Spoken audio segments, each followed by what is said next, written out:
You're listening to the History of Things podcast, a conversational approach to discussing social, industrial, maritime, music, and military history. Join us and our special guests as we dive down the rabbit holes of your favorite stories from the past. Follow the History of Things podcast on Spotify and Apple Podcasts or online at Facebook, Instagram, and YouTube. Be sure to leave a review and a 5-star rating on your favorite podcast app. Pat and Parker are coming right up. Thanks for listening. I hope you enjoy the show.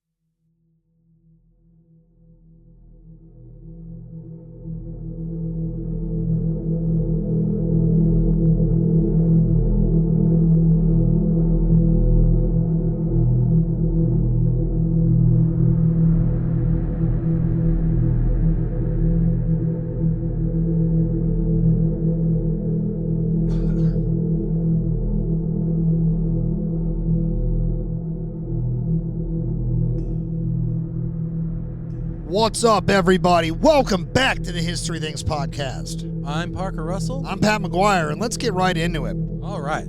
Parker, when we left, we were getting started at the beginning of World War I. Okay. So we're going to pick up right from that spot here. So It is the summer of 1914. After Great Britain declared war on Germany on August 4th, 1914, Mauretania made a dash for safety to the nearby harbor of Halifax, Nova Scotia, arriving on August 6, 1914. Shortly after she and her sister ships Lusitania and Aquitania were requested by the British government to become armed merchant cruisers. Remember that auxiliary navy. But their huge size and massive fuel consumption made them unsuitable for the duty. Mauretania and Aquitania would resume civilian service on August 11th.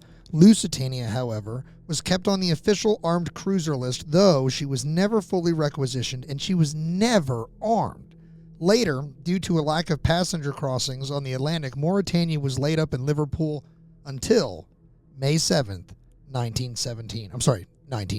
That would kind of ruin the drama of that. That was a little. I was going to say, was this a foreshadowing filter about being left on the list there? Just trip over it, I guess you could say. Yeah. So, other Cunard vessels converted successfully to armed merchant cruisers included the Laconia, the Carmania, and the Carmania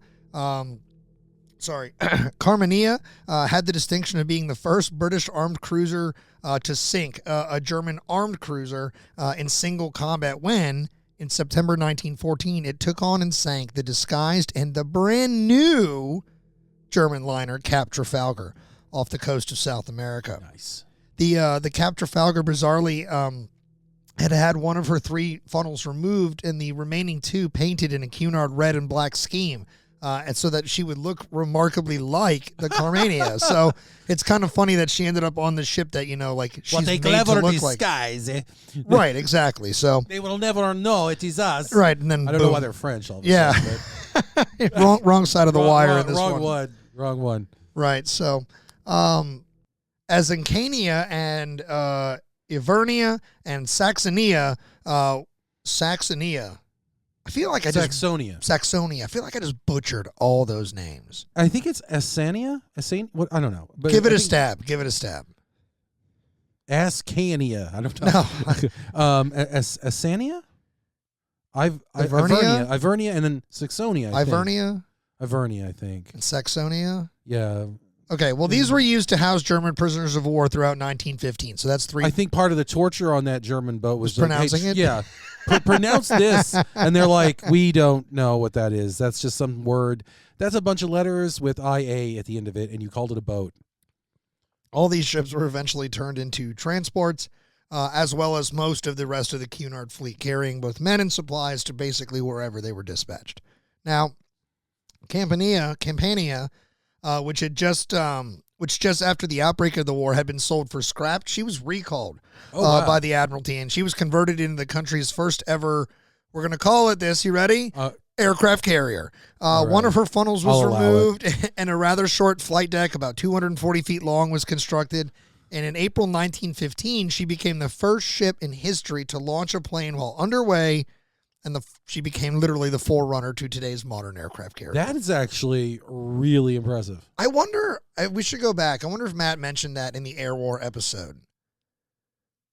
There's so much he covered in that. Just I frequent that episode because I like it. I wonder if it's and buried I can't remember it. All right, well, somebody reach out to us. Tell us if it's buried in our own episode. It just gives me an excuse to go back and listen to it, I guess. Exactly. The British had established a naval blockade of Germany at the onset of the war in August of 1914, issuing a comprehensive list of contraband that grew to include even foodstuffs. And in early 1914, and believe me, the British know how to restrict foodstuffs. In early 1914, Britain declared the North Sea up the Republic, right? Yeah. Anyway, Britain declared the North Sea to be a military area. Remember, Parker, in our Irish War of Independence episodes, I do. What can you do except for declaring martial law? You can declare it a special military area. Yep. So that's what they did here. And so, again, we're out of the story of Ireland at this point, but the same laws are being passed as applicable to the whole empire. Same playbook. So they're using the playbook here. So again, 1914 November, Britain declares the North Sea to be a military area, with any ships entering the North Sea doing so at their own risk, unless they're basically obeying the specific instructions of the Royal Navy. Okay. So prior to the start of World War I, according to international customary law, the treatment of civilian vessels in war was governed by the so-called cruiser rules. You might remember these from the White Star episode. These required that the lives of the crew and passengers be safeguarded when the ship is confiscated or sunk, unless, out of urgent or unforeseen reasons of strict military necessity, basically that are also out of the control of the belligerent, such as a forcible resistance. They fight back when you weren't really expecting them to. You're basically supposed to make sure that they are warned and given a chance to evacuate, things like that. So regardless of these rules, at the outbreak of hostility, fears for the safety of the great liners was running high. During the Lusitania's first eastbound crossing after the war had started, they had her painted in a gray color scheme in an attempt to mask her identity and make her more difficult to detect visually while she was out to sea. All right. Many of the large liners were laid up in 1914 and 1915, in part due to falling demand for passenger travel across the Atlantic, as you might expect, right? And in part to protect them from damage due to mines or other dangers. Among the most recognizable of these liners, some were eventually used as troop transport, while others became hospital ships. Lusitania remained in commercial service. Although bookings aboard her were by no means strong during the autumn and winter, demand was strong enough to keep her in civilian service.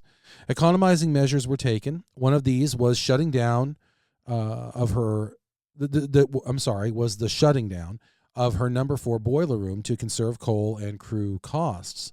This reduced her maximum speed from over 25 knots to 21 knots, which is about 24 miles per hour. With apparent dangers evaporating, the ship's disguised paint scheme was also dropped, and she was returned to civilian colors. Her name was picked up.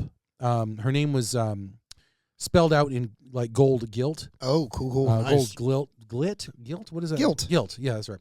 Gilted. Yes, that's right. Gilt. Yeah, Gild. Yeah. Gilded. That's right. Gild. Yeah. Yeah. Yeah, that's right. Her funnels were repainted in their normal Cunard livery, and her superstructure was painted white again. One alteration was the addition of a bronze gold-colored band around the base of the superstructure just above the black paint. And you obviously know what I'm talking about because you wrote it, but it's a beautiful, beautiful color scheme. Honestly, something, I mean, it's just, I don't know. It's a thin line, but it really breaks up that black and white. I'll tell you, it's really sharp. Lusitania is very distinct. It's a beautiful ship. Absolutely. It is absolutely beautiful. And I don't really want to be too foreshadowing here, but if I remember correctly, there was a report of somebody on the U-20 seeing that gold band glistening, and that's how they knew it was definitely her. Well, I think it would have been the 4 funnels and the name Lusitania in gold. Well, so, go back to our Lusitania episode. Let's learn a little bit more about what that was like. Yeah. So by early 1915, a new threat began to materialize: submarines. On February 4th, 1915, Germany declared the seas around Great Britain and Ireland a war zone. Yep. I think I've seen an ad about this in a newspaper. Yes. Anyway, from 18 February, Allied ships in the area would be sunk without warning. This was not wholly restricted submarine warfare. Wholly with a W, not an H. Well, there's an H in it, but it's wholly, not. Everybody knows what you mean. Everybody knows what you mean, Okay. buddy. All right. This is not wholly unrestricted submarine warfare. You've been watching too much Pope coverage. Yes, Come back. the Pope Come back. coverage. It's over. Oh, no. Let's see. Warfare's efforts would be taken to avoid sinking neutral ships, but enemy, quote-unquote, enemy passenger craft were included as targets, despite the demands of the United States for strict accountability. At first, Germans used them only to attack naval vessels, and they achieved only occasional, but sometimes they achieved spectacular successes. Yeah. U-boats then began to attack merchant vessels at times, although almost always in accordance with the old cruiser rules. Which is we're going to mess up the ship, but everybody on board is not the target, so they're going to get that chance to evacuate. They're not yet declaring war on the civilians. All right, well, what that means is like you're going to get X amount of time to get in the lifeboats and get in the water, and then we're going to blow the crap out of this thing. And there were so many lifeboats. So many lifeboats. They were just lifeboats laid around. Solus has happened. There are definitely lifeboats at this point. You are correct, actually. Very good. Very good. Yes. Very good. Yes. Very good. Thank you. Very good. All right. As Germany started the war with only 21 submarines, many of which were not operational, they were desperate to gain an advantage on the Atlantic and define a role for the Kaiser's navy. In this desperation, however, Germany heavily overestimated the effectiveness of the tactic, as U-boat success rates were dramatically lower than expected. As a result of this, Germany loosened the rules of engagement in April of 1915, encouraging the making of, shall we say, mistakes. So grimy, dude. It's pretty grimy. I mean, it's like, look, we're not getting this done legitimately, so let's break the rules. It's pretty low. As whatever. All right. That's pretty low. Lusitania was next scheduled to arrive in Liverpool on the 6th of March, 1915. The Admiralty issued her specific instructions on how to avoid submarines. Such advice added to earlier advice following the declaration of the war zone that ships should try to evade submarines if possible, or steer towards them to force them to dive. Right. Which on the day that we are recording this, yes, right now, is the same day in 1917, 1918, that the Olympic just splits U-103 right in half. I think it's U-103. But yeah, the day we're recording this right now. Really? That's today? That's today in history. That's a great story. That so right as you're mentioning, steering towards them, that's what Olympic did. It was like, ka-chow! Ka-chow? It said, yeah, it was like it Lightning McQueen. Yeah. Wow. I had no idea that was a Pixar production. Dude, Lightoller was on it. No, I'm just kidding. Oh, sweet. I don't think he was. Anyway, go He wasn't? for it. No, he wasn't on that. No, he wasn't on the Olympic. Go for it. Instructions on that, as far as like running towards them and forcing them to dive, yep, instructions that some argue may compromise the ship's rights under the cruiser rules. Because it turns them into a combatant. Right. At that point, you're engaging an enemy. But the right to self-defense, so you can see the litigious nature of this whole thing building up, right? That's right. Everybody in Texas is like, hell yeah. That's right. Despite a severe shortage of destroyers, Admiral Henry Oliver ordered the HMS Lewis and Laver. I think that's Louis. HMS. British? Would they still call it Louis? I don't know. Let's just do it to piss off the British. All right. Lou. HMS Louis. Everyone gets hated on. Laverock. Louis and Laverock. Oh, wow. To escort the Lusitania, and took the further precaution of sending the Q ship. The Q ship? What is it, Star Trek all of a sudden? The Q ship Lions. And other than, the Star Trek reference, I'm not really sure what the Q is, to patrol the Liverpool Bay.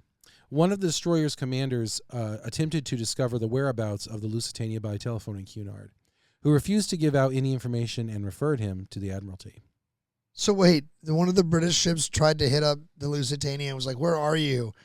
And they basically told this British ship, like on the same side of the war as them, that like, nope, gonna have to ask the Admiralty where I am. It's like, I think they're coming to protect you, man. Like, That's right. I get the paranoia of the moment, but like, I mean, that telegraph could be coming from anyone. You're right.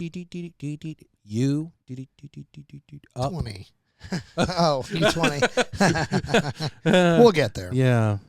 Anyway, at sea, the ships contacted Lusitania by radio, but did not have the codes used to communicate with merchant ships, and so communicated in the clear. As doing this would put his ship under substantial risk, Captain Dow refused to give his own position except in code. He gave his position significantly far away from his actual position, and leaving the warships unable to locate him, continued to Liverpool unescorted. Some alterations were made to the ship's protocols, and she was ordered not to fly any flags in the war zone. It was also suggested that her funnels were most likely painted dark gray at this point to help make her less visible to enemy submarines. Clearly, there was no hope of distinguishing her identity, as her profile was so well known, and no attempt was made to paint out the ship's name at the bow. So the ship's name is just sitting there glistening in gold. Right.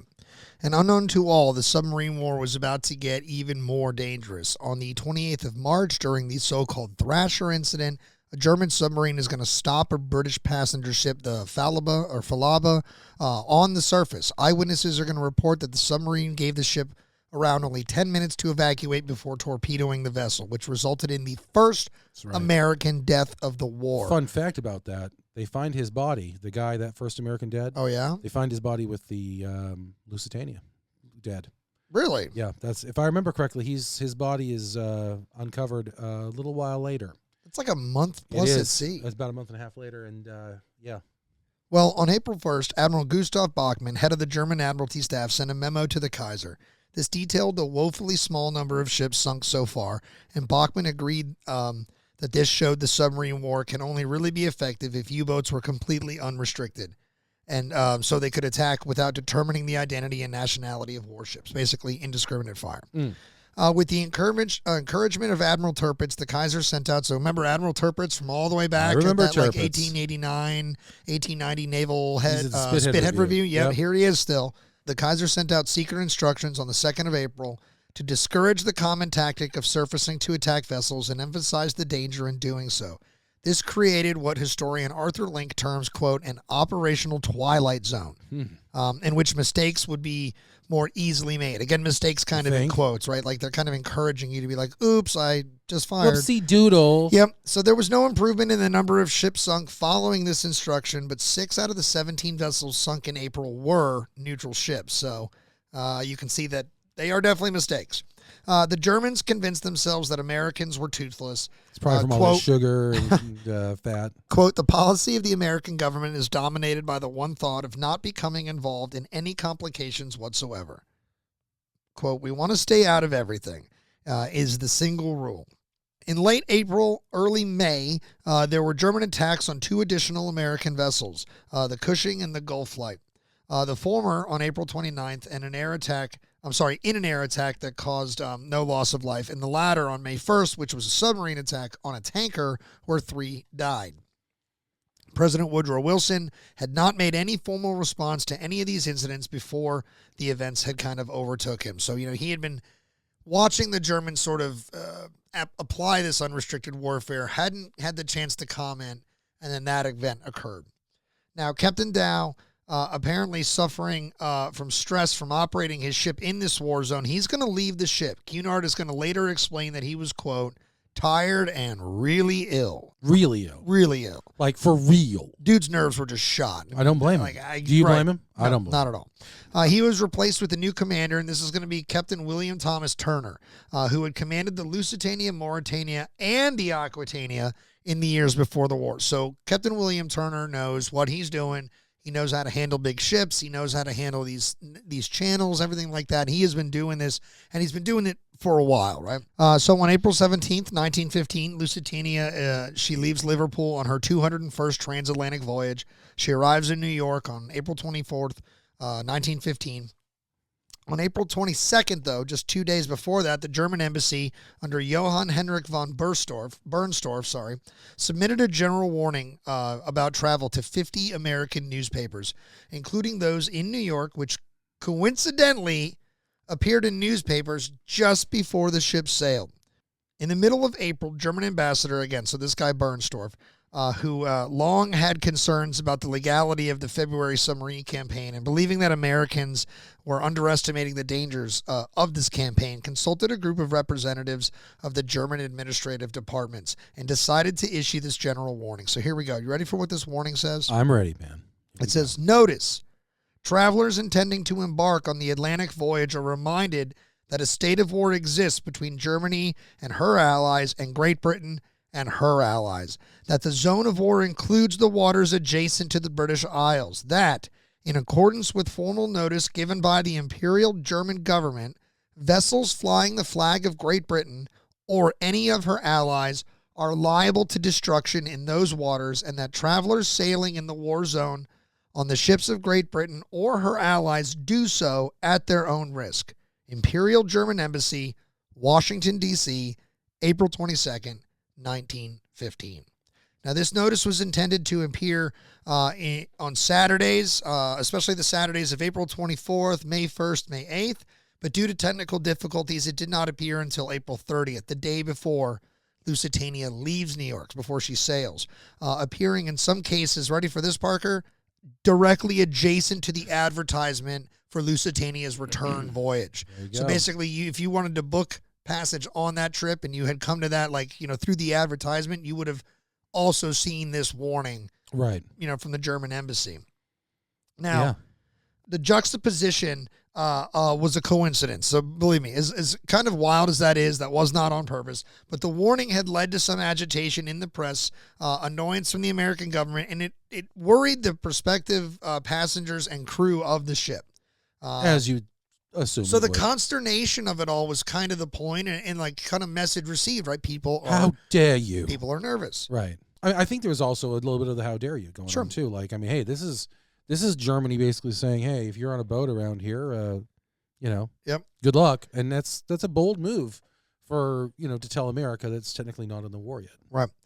Captain Turner tried to calm the passengers by explaining that the ship's speed would make her safe from attack by submarine because even at a reduced speed, the ship far exceeded the speed of any U-boat, which could only go 16 knots on the surface and an even slower 9 knots when submerged. So requiring the ship to pass extremely near a submarine is kind of what a sub would need to have. So essentially, what is Turner saying? I'm going to keep my foot on the throttle. Yeah, hammer down. And we're just going to hammer down past all these people, right? Yep.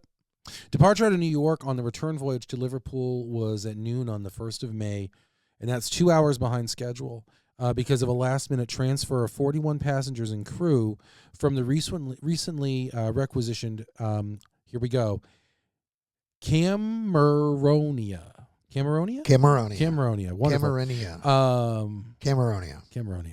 Ladies and gentlemen, the Pronunciation Things podcast, once again. Shortly after departure, 3 German-speaking men were found on board hiding in a steward's pantry. Ooh. It's weird, right?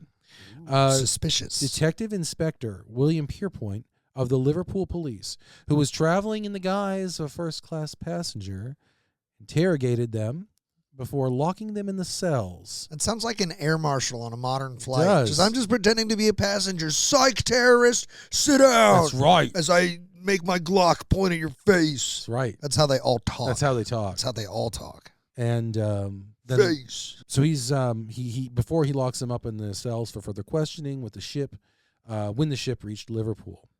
Among the crew was an Englishman, Neil Leach, who had been working as a tutor in Germany before the war. Leach had been interned. So he was in jail and in Germany. Yeah, he'd been interred, but later released by Germany. And the German embassy in Washington was notified about Leach's arrival in America, where he met known German agents. And they had been found in possession of photographic equipment, as well as they were suspected of espionage aboard the ship. So these 3 guys have camera equipment. They're kind of hanging around with this dude who kind of got a shady past. Wonder what they're doing. Something's up. They could be doing any number of things. Most probably, Pierpoint, who survived the sinking, would already have been informed about Leach. So, as it were, Lusitania departed Pier 54 in New York on May 1st, 1915, at 12:20 p.m. on what would be her final voyage. On May 7th, 1915, Lusitania was nearing the end of her 202nd crossing, bound for Liverpool from New York, and she was scheduled to dock at Prince's Landing Stage later that afternoon. Aboard her were 1,264 passengers, 3 stowaways, and a crew of 693, totaling 1,960 people, period. That's like one crew person for like every 2 people. I don't know. She was running parallel to the south coast of Ireland and was roughly 11 miles off Old Head of Kinsale when the liner crossed in front of U-20 at 2:10 p.m. Walter Schweiger, the commanding officer of the U-boat, who claimed not to have identified the ship, remember that? I remember. Gave the order to fire 1 torpedo. He reported that it struck Lusitania on the starboard bow just behind the bridge. Moments later, a second explosion would rock from within Lusitania's hull, where the torpedo had struck, and the ship began to flounder rapidly, with a very prominent list to her starboard side. Almost immediately, the crew scrambled to launch the lifeboats, but the conditions of the sinking made their usage extremely difficult and in some cases outright impossible. Again, because of that list. In all, only 6 of Lusitania's 48 lifeboats were launched successfully, with several more overturning or breaking apart. 18 minutes after the torpedo struck, the ship's trim leveled out, and she sank at a position just off the coast of Old Head of Kinsale again, with the funnels and masts being the last of her to disappear. What I always find interesting is that the ship is longer than the depth she sank in, so there is a point in the sinking where the bow of Lusitania is on the bottom while the stern is still out of the water. The Britannic also goes down like that as well. Correct. So anyway, of the 1,960 passengers and crew aboard Lusitania at the time of her sinking, unfortunately 1,197 would lose their lives. In the hours after the sinking, acts of heroism, both amongst the survivors and the Irish rescuers who had come from the coast, who had heard the word of Lusitania's distress signals, brought the count to 767, 4 of whom later died from injuries sustained during the sinking. So, you know, you have a kind of incredible story in the sinking, and kind of like we've done a few times in this episode. I know we moved through it quickly, so if you are looking for a more in-depth look at the sinking of RMS Lusitania, go back to the one we did. I believe it was season, I want to say 3 or 4, but it's definitely in there. Go back and check it out. By the following morning, the true scope of the disaster had spread around the world. While most of those lost in the sinking were British or Canadians, the loss of 128 Americans in the disaster, including writer and publisher Elbert Hubbard, millionaire hotelier and builder Albert Clay Billicky, theatrical producer Charles Frohman, and multimillionaire businessman Alfred Gwynn Vanderbilt, and the president of Newport News Shipbuilding, Albert L. Hopkins, outraged many in the United States. The sinking caused an international outcry, especially in Britain and across the British Empire, as well as you could imagine in the United States, since 128 out of 159 U.S. citizens aboard the ship lost their lives. That's a huge number of them. Different numbers were believed and given in the media at the time. On May 8th, Bernhard Dernberg, an unofficial German spokesperson and winner of the hardest name to pronounce. I don't know that that's the hardest name. Bernhard Dernberg. Wow, that's the most German name, probably. All right, that's the award that it wins. Okay. All right. And former German Colonel Secretary said that because Lusitania carried contraband of war and also because she was classed as an auxiliary cruiser, Germany had a right to destroy her regardless of any passengers she had on board. Dernberg claimed warnings given by the German embassy before the sailing, plus the 18th of February note declaring the existence of war zones. And he declared this relieved Germany of any responsibility for the deaths of the American citizens aboard. Basically, we told you you did this after we told you. F.A. Yeah, F-O. find out. Yeah. He referred to the ammunition and the military goods declared on the Lusitania's manifest and said that vessels of that kind could be seized and destroyed under the Hague Rules. Concurrently, on the advice of Admiral Tirpitz, Germany adopted a similar official line to incite public opinion at home. Interesting. Never let a good disaster go to waste. Right. Lusitania was indeed officially listed as an auxiliary warship, though contrary to Germany's claims, she was not armed. and her cargo had included an estimated 4.2 million rounds of rifle cartridges. Ooh. She used It's a lot of bullets. a lot of bullets. I'll be honest, that's probably like just one day of fighting on the Western Front. Yeah. 1,250 empty shell cases, 18 cases of non-explosive fuses, which was openly listed as such in her cargo manifest. So they weren't like hiding it. I mean, I don't even know if you could call it an open secret at that point. The day after the sinking, the New York Times published a full detail of the ship's military cargo. Assistant manager of the Cunard line, Herman Winter, denied the charge that she carried munitions, but admitted that she was carrying small arms ammunition and that she had been carrying such ammunition for years. The fact that Lusitania had been carrying shells and cartridges could not be openly discussed in the British press at the time, and actually in years to follow.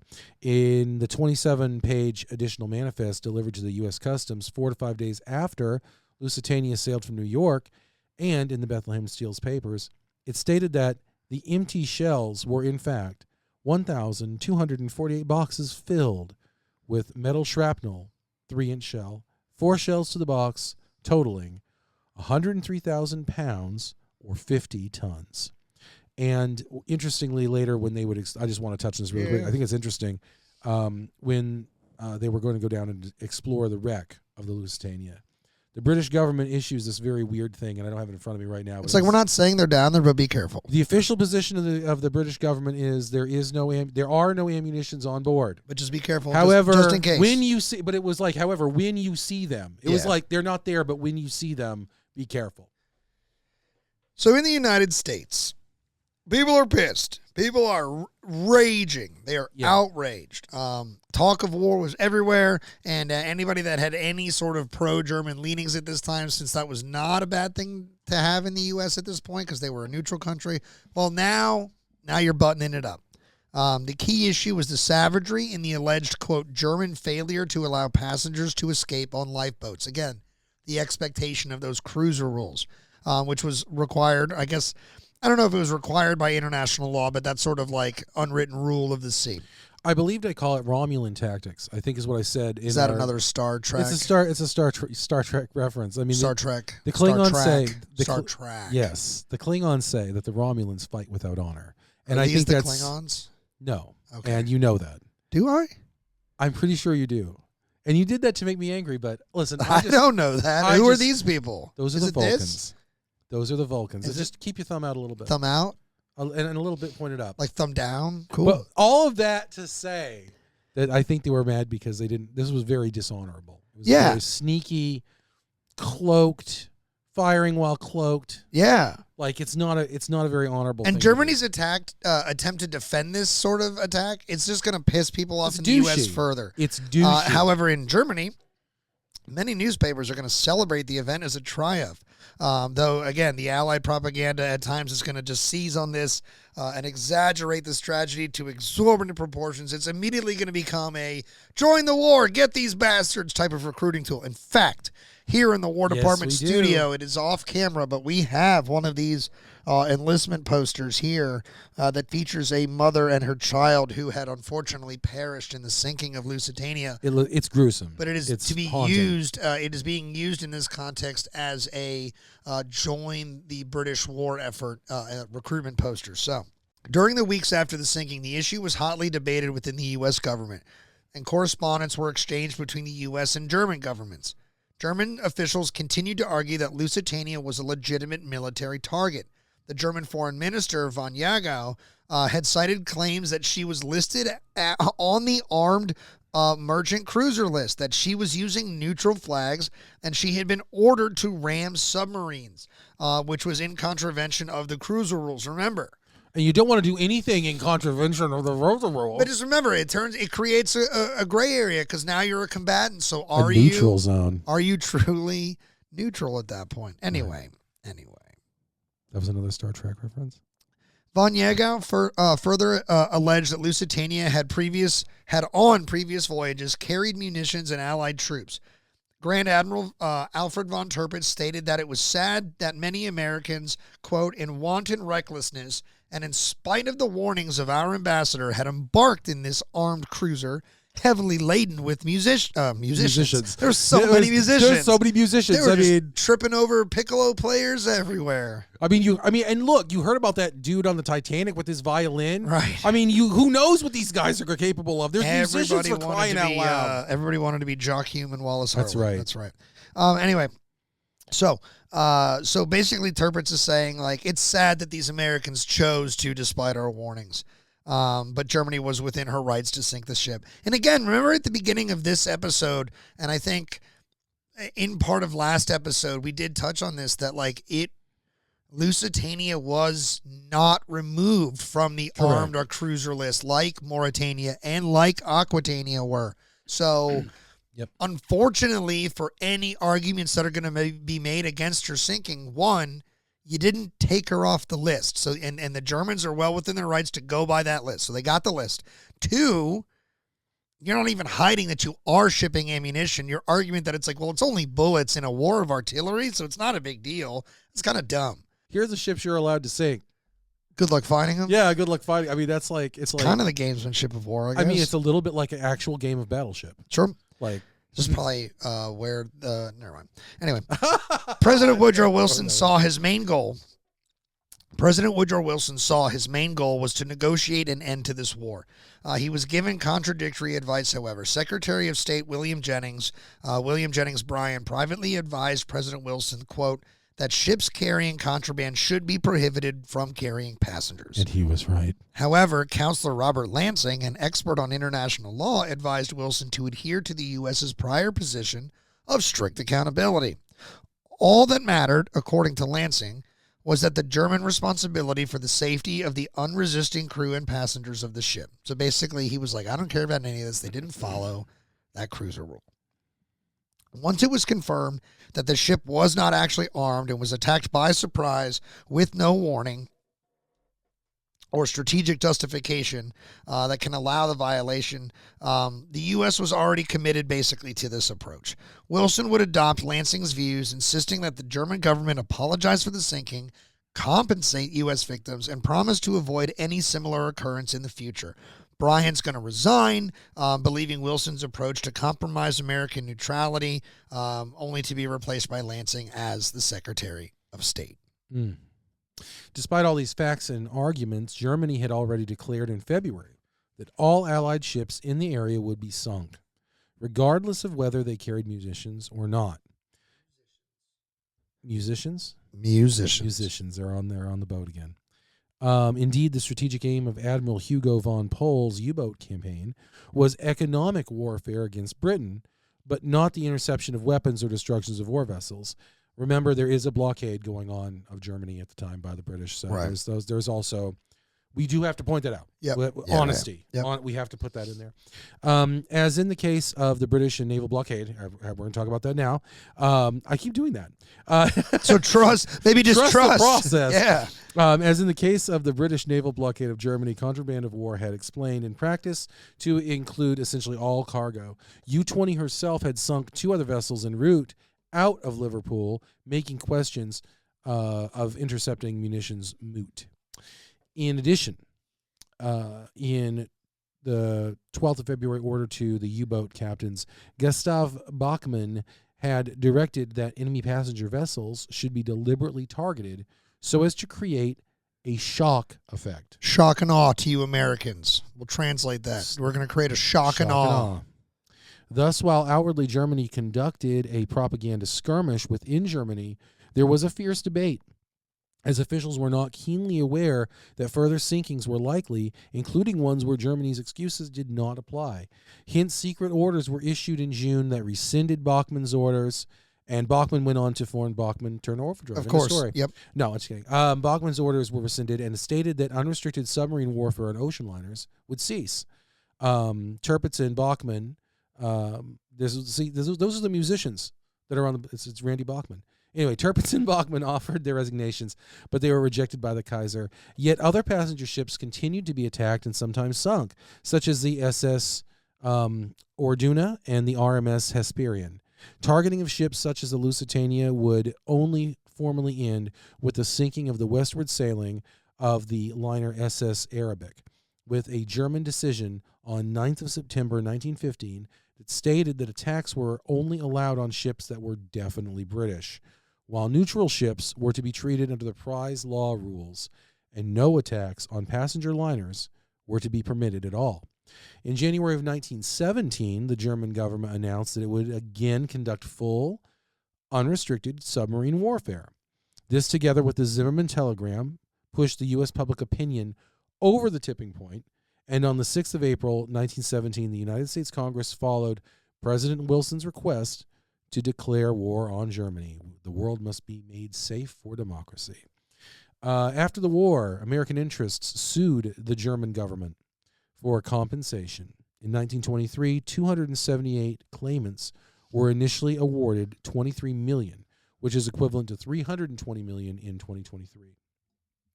On the 23rd of February, 1924, it was reported that Judge Irwin B. Parker, nice name, umpire of the American-German Mixed Claims Commission, denied 40 claims and settled on a final payout of $841,000, which is equivalent to $11.7 million in 2023 and about $20 zillion in 2025. Right, because, hashtag inflation. Yeah. In the years since, the sinking has given rise to a number of conspiracy theories centering around placing the blame for the incident mostly on the British government.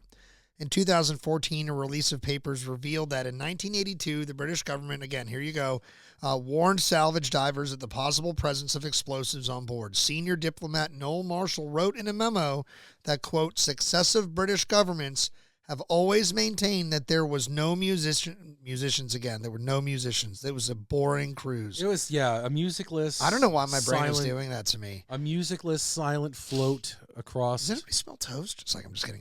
Anyway, maintained that there were no munitions on board the Lusitania and that the Germans were therefore in the wrong to claim to the contrary as an excuse for the sinking of the ship. The facts that are there is a large amount. The facts are that a large amount of ammunition is in the wreck, some of which is highly dangerous. After a search of the records, the Ministry of Defense said they could find no evidence to substantiate rumors of a secret munitions store, and the internal inquiry concluded that the Lusitania was not carrying any explosives or any, quote, special ammunition. But it still felt to be prudent to warn the salvage company of the obvious but real danger inherent if explosives did happen to be present, accepting that, quote, always been public knowledge that the Lusitania's cargo included some 5,000 cases of small arms ammunition. However, this is important, guys. This is important to the conversation. When that crew went down, no explosives were found by that salvage company. So we can go back to the episode we did on the Lusitania sinking. We can continue the debate another day. You guys can continue it at your dinner tables. Choke out your family members. Draw lines in the sand. Definitely fight it out. And honestly, whoever wins. And then videotape it and send it to us. Is right. Don't hurt your family members. But that's an important piece of this story is because a lot of people will today in 2025 still maintain that there are definitively explosives down there, and we have not recovered them. So, in 1916, the Cunard line completed its European headquarters in Liverpool, so right in the middle of the war, and moving in on the 12th of June of that year. The grand neoclassical Cunard building was the third of the Liverpool's three graces. The headquarters were used by Cunard up until the 1960s. So a little foreshadowing of how far into the future we're going. In 1917, Cunard's future, Parker, is going to change forever. Oh no, what's going to happen? It is often not realized that requisite for a large ocean-going company is a large and sometimes multifaceted shore-based organization. At the time of the First World War, the Cunard Empire included repair shops, laundries, engine works, and furnishing departments, as well as the army of clerks and administrators, almost all of them being based in and around Liverpool. So when the outbreak of war, as well as continuing to repair and service the company's own ships, the repair shops and engine works were also given over to the military use, servicing and maintaining naval craft. The laundries, hitherto dealing with all the linen taken from the ships, now also gave themselves over to dealing now with the laundry from military hospitals. But these were activities you might expect.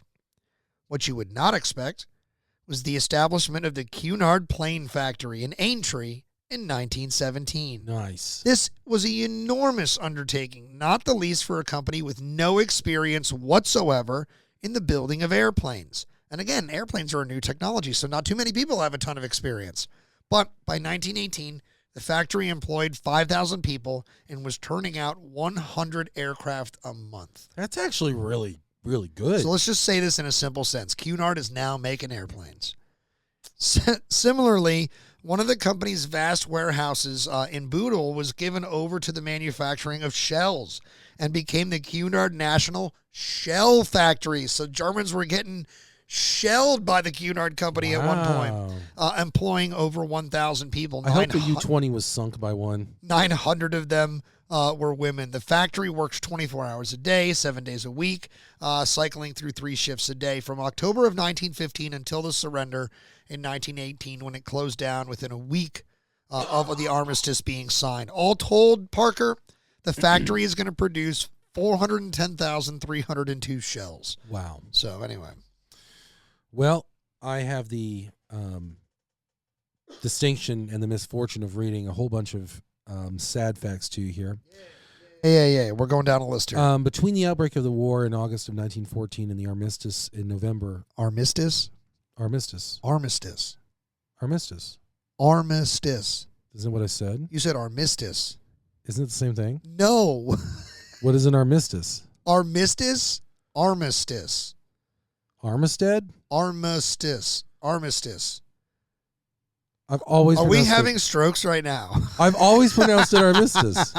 Armistice. Armistice? Yes. I'm so confused right now. Between the outbreak, all right, I'm just going to do it my way, all right? Between the outbreak of the war in August 1914 and then when the war was over in November of the war was over day. That's a holiday, right? The war was over day. In November of 1918, the company's ships, not including the managed, sailed almost 3.5 million miles in war service. So wait, does not including the managed mean so? I guess we didn't maybe cover this, that Cunard has 2 fleets, basically. They have the ships that they build and then the ships they're also buying along the way. So some of these ships are coming to them. So in White Star, this is a good reference for both episodes. There are going to be a ton of ships these companies own that don't follow the traditional like IC or IA naming conventions. And mostly those are the ones they're buying, like not building type of thing. So I wonder if that not including the managed. So I guess this is going to say...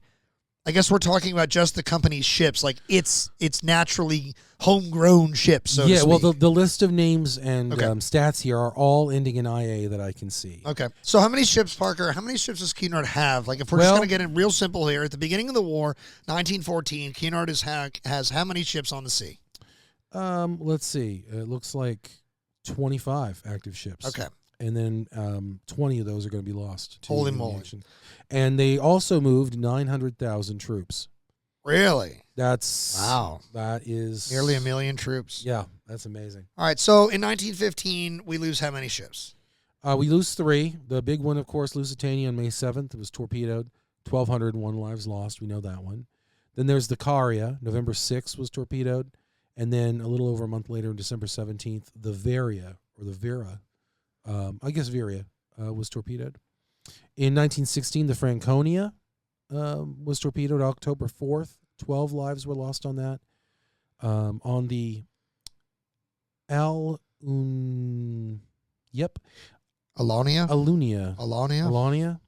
November 19th. That one hit a mine. 2 lives were lost there. In 1917, the Ivernia, January 1st, was torpedoed. 121 lives lost on that one. Wow. The Lycia, February 11th, was torpedoed. The Lanconia in February 25 was torpedoed. 12 lives were lost there. The Thalia, March 11th, torpedoed. 11 lives lost.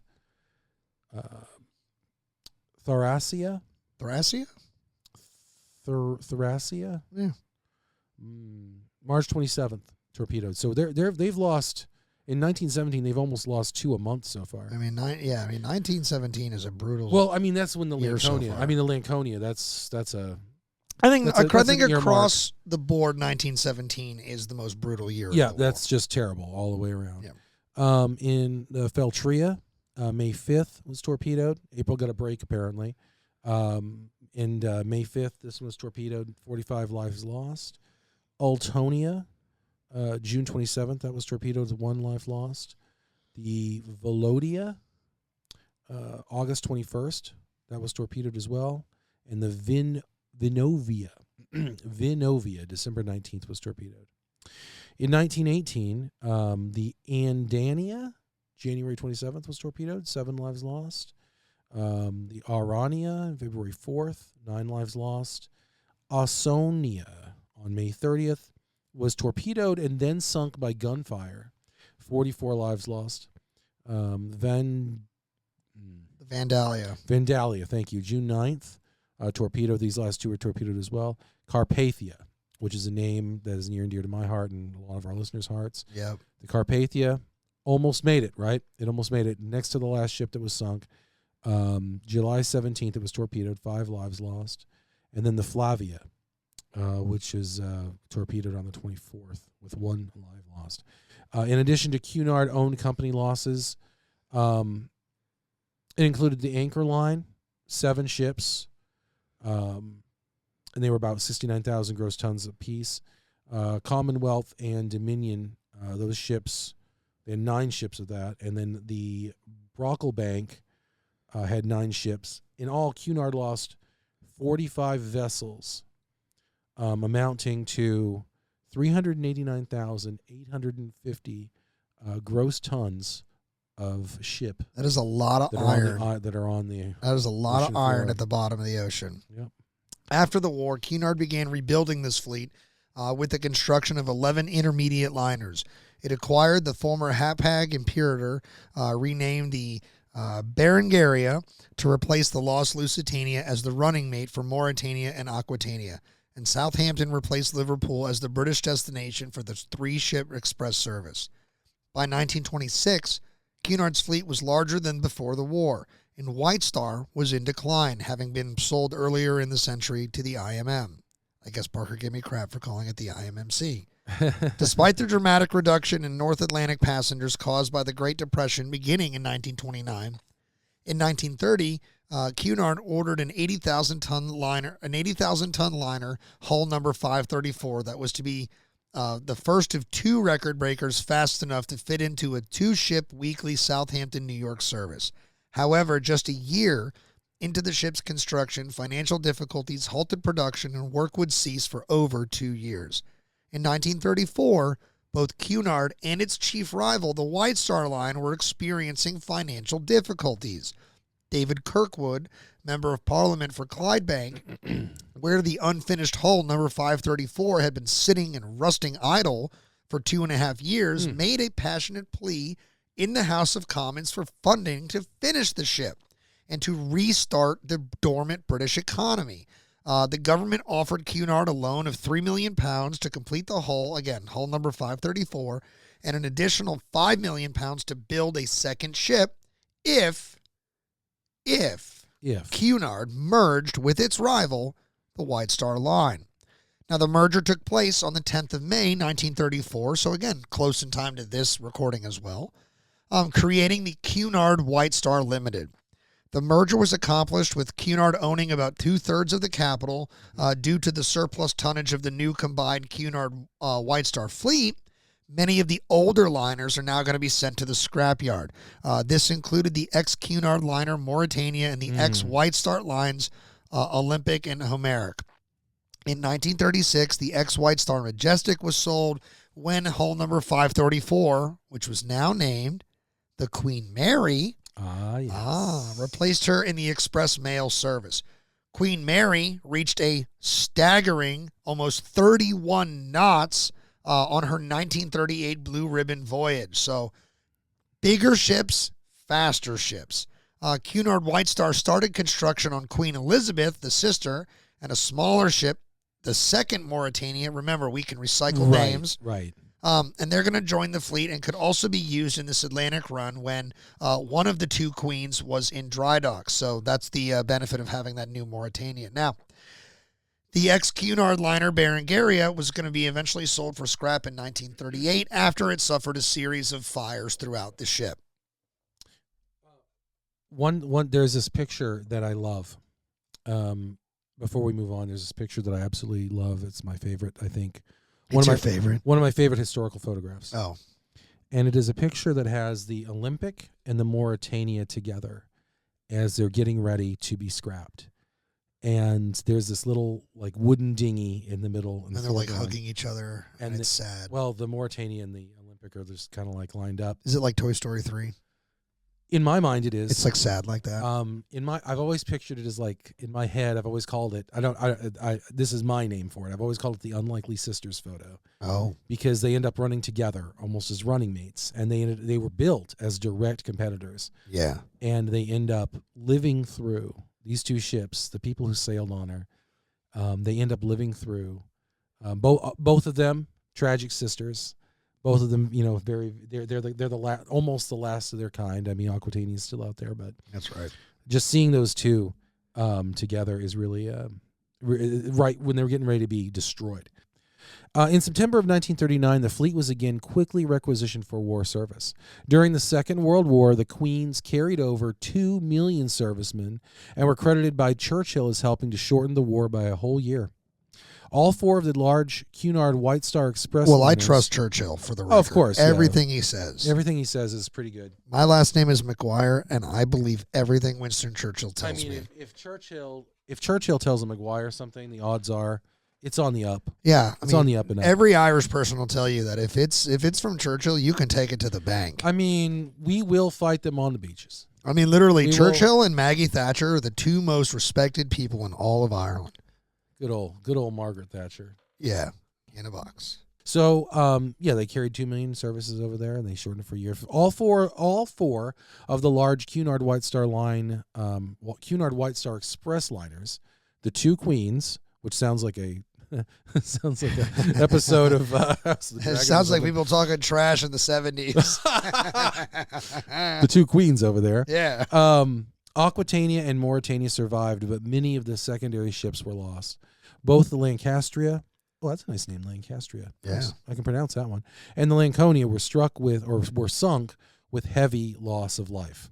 One of the most daring voyages of the war was the secret Atlantic dash of the unfinished Queen Elizabeth in 1940 in order to remove her from Scotland and prevent her from being a target of German air attacks. And again, the Luftwaffe is no joke, especially early in the war. Before the British really get a handle on themselves, and then the later Americans show up to kind of reinforce this. But like in this point in the war, the German Luftwaffe is deadly.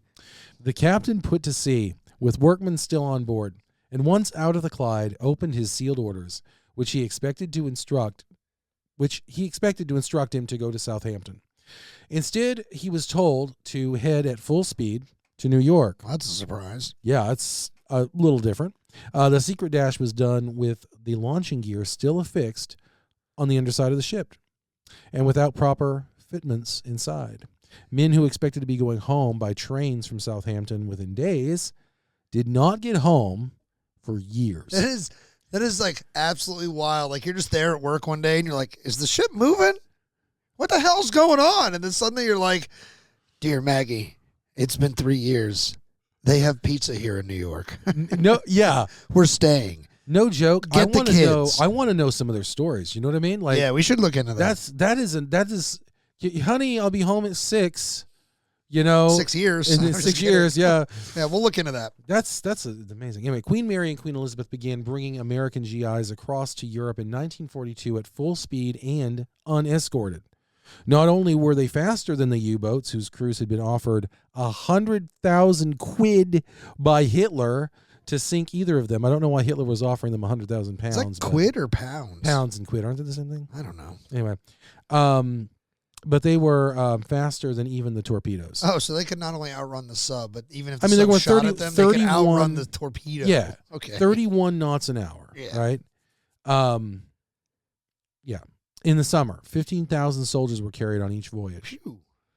15,000 soldiers were carried on each voyage. I had to repeat that because that's a huge number of people. Yeah. This is what Churchill's talking about. Yep. Such a huge number that the men had to sleep in shifts, observing a strict one-way system on board. They could only walk in one direction Yeah. around the ship. Yeah.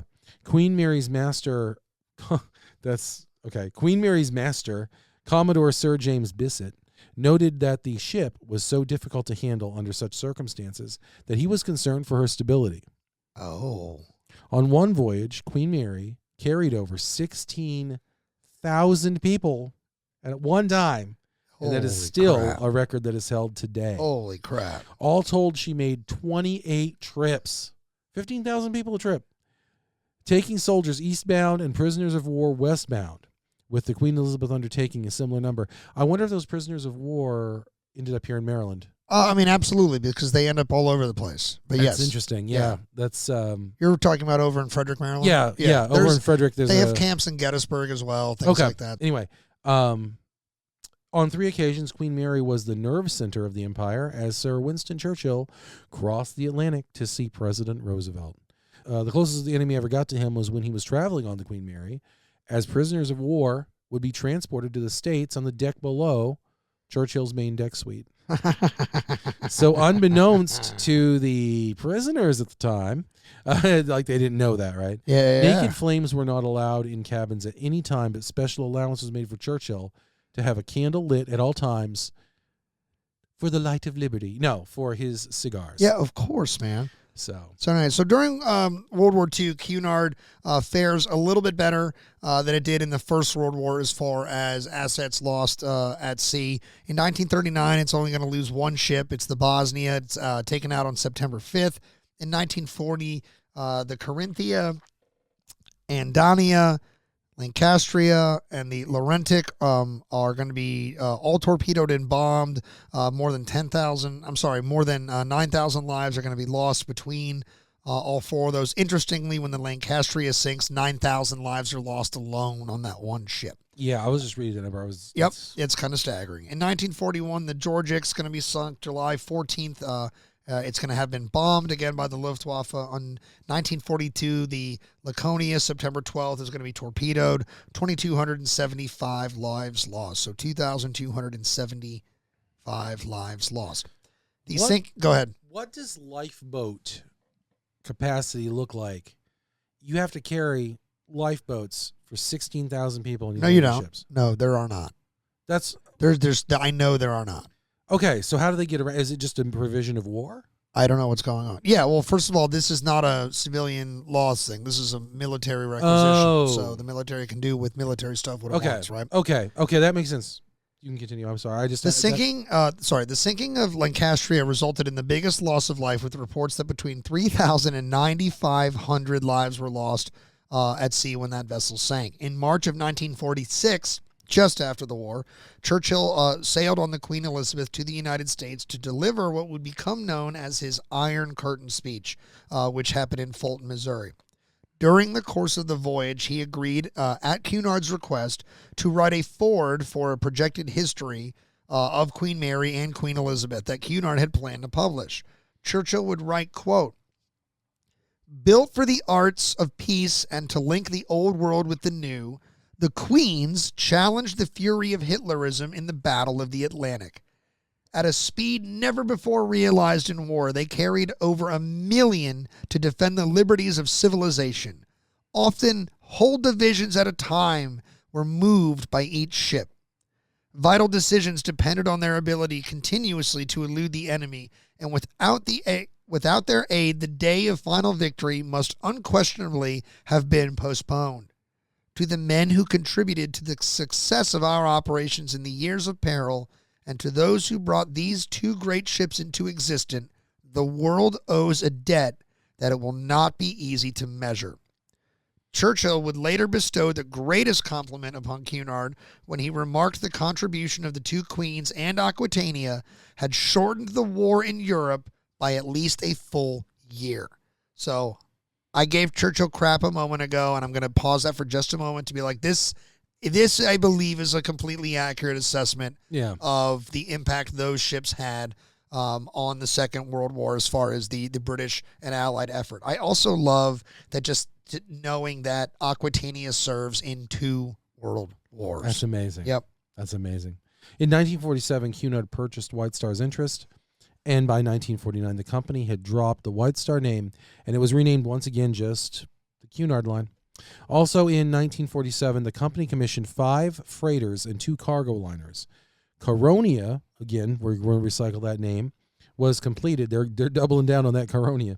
Was completed in 1949. I could use some Coronias right now with some limes, there you know? Go. There you go. Completed in 1949 as a permanent cruise liner, and Aquitania was retired the next year. So Aquitania made it all the way to 1950.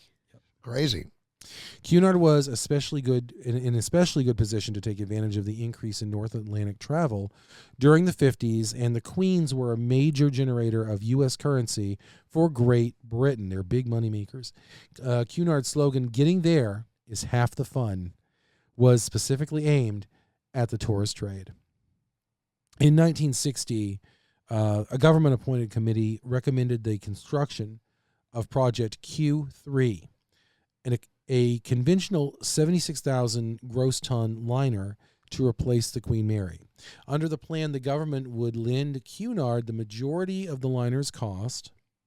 However, the introduction of jet airliners in 1958 had heralded major change for the ocean liner industry, and some Cunard stockholders questioned the plan at the time at the June 1961 board meeting because transatlantic flights were gaining in popularity. By 1963, the plan had been changed to dual-purpose 55,000 gross ton ship designed to cruise in the off-season. The new vessel design was known as Q4. Ultimately, this ship came into service. It's one of my favorites that I've actually got to see in real life. It came into service in 1969 as a 70,300 gross registered ton Queen Elizabeth II, the QE2. QE2. Cunard attempted to address the challenge presented by jet airliners by diversifying its business into air travel. They have some experience. Now they do, right? Because they've been building planes for a while. They've been doing it in World War I especially. Yeah. In March 1960, Cunard bought 60% shareholding in British Eagle, an independent, non-government-owned airline, for about £30 million, and it changed its name to Cunard Eagle Airways. The support from this new shareholder enabled Cunard Eagle to become the first British independent airline to operate pure jet airliners as a result of the $6 million order for 2 new Boeing 707 420-passenger aircraft. The order had been placed, including an option on a 3rd aircraft, in expectation of being granted traffic rights for transatlantic scheduled services. The airline took delivery of its first Bristol Britannia aircraft on the 5th of April, 1960, and that was on lease from Cubana. Cunard hoped to capture a significant share of the 1 million people that crossed the Atlantic by air in 1960. This was the first time more passengers chose to make the transatlantic crossing by air than by sea. In June of 1961, Cunard Eagle became the first independent airline in the UK to be awarded a license by the newly constituted Air Transport Licensing Board, that's the ATLB, to operate a scheduled service on the prime Heathrow to New York JFK route. But the license was revoked in November of 1961 after a competitor, the state-owned BOAC, appealed to Aviation Minister Peter Thornycroft. That's a British name. That is a British name. Peter Thornycroft. Peter Thornycroft. Peter Thornycroft. Hello. Are we playing polo today? My name is Aviation Minister Peter Thornycroft. We're going to play croquet in the front yard. Thornycroft. On the 5th of May, 1962, the airline's first 707 inaugurated scheduled jet services from London Heathrow to Bermuda and Nassau. The new jet service, marketed as the Cunard Jet in the UK and as the Londoner in the Western Hemisphere. I want to take a ride on the Londoner. Well, we're in the Western Hemisphere. We were Americans. We take a ride on the Londoner. We're going to go see Peter Thornycroft. Replaced the earlier Britannia operation on this route. Cunard Eagle succeeded in extending the service to Miami despite the loss of its original transatlantic scheduled licenses and the BOAC's claim that there was insufficient traffic to warrant a direct service from the UK. A load factor of 56% was achieved at the outset. Inauguration of the first British through plane service between London and Miami also helped Cunard Eagle increase its utilization of its 707s. BOAC countered Eagle's move to establish itself as a full-fledged scheduled transatlantic competitor on its Heathrow JFK flagship route by forming BOAC Cunard as a new $30 million joint venture with Cunard. So once again, Cunard's back in the merged company game. BOAC contributed 70% of this new company's capital and 8 Boeing 707s. Cunard Eagle's long-haul scheduled operation, including the 2 new 707s, was absorbed into BOAC Cunard before delivery of the second 707 in June of 1962. BOAC Cunard leased any spare aircraft capacity to the BOAC to augment the BOAC mainline fleet at its peak times. As part of this deal, BOAC Cunard also bought flying tours from BOAC for using the latter's aircraft in the event of capacity shortfalls. So essentially there's a merged version of this company and then there's still a standalone version. Now this maximized the combined fleet use. The joint fleet use agreement did not cover Cunard Eagle's European schedule, trooping and charter operations. However, the joint venture was not scheduled for Cunard and lasted only was not successful for Cunard rather and lasted only until 1966 when BOAC bought out Cunard's share. And Cunard also sold a majority holding in the remainder of the Cunard Eagle back to its original founder in 1963. Within 10 years of the introduction of jet airliners in 1958, most of the conventional airliners were gone. More of the conventional Atlantic liners were gone. Mauritania was retired in 1965, Queen Mary and Carnia in 1967, and Queen Elizabeth, the original one, in 1968. 2 of the new intermediate liners were sold by 1970, and the other 2 were converted into modern cruise ships. All Cunard ships flew both the Cunard and White Star House Line flags until November 4th, 1968, when the last White Star ship, Nomadic, was withdrawn from service. And after this, the White Star flag would only appear on specific dates. We'll talk about that in a minute. But after this, the White Star flag was no longer flown, and any and all remnants of both White Star and the Cunard White Star were essentially just retired. You know the Nomadic still exists, right? No, we know, and that's what we'll get there. Okay. Now, it's at Belfast. It's at the museum. The Titanic Museum in Belfast. Anyway, in 1971, Cunard Line was purchased by the Trafalgar House, a British conglomerate with interests in property investments, property development, engineering, construction, shipping, hotels, energy, and publishing. So they're doing a lot. Cunard would now operate cargo and passenger ships, hotels, and resorts. So now we're not just ships. Now we're not just airplanes. Now we're also cargo ships. Now we're also managing hotels and resorts. So Cunard, so much bigger than just traveling on the ocean now at this point by the early 1970s.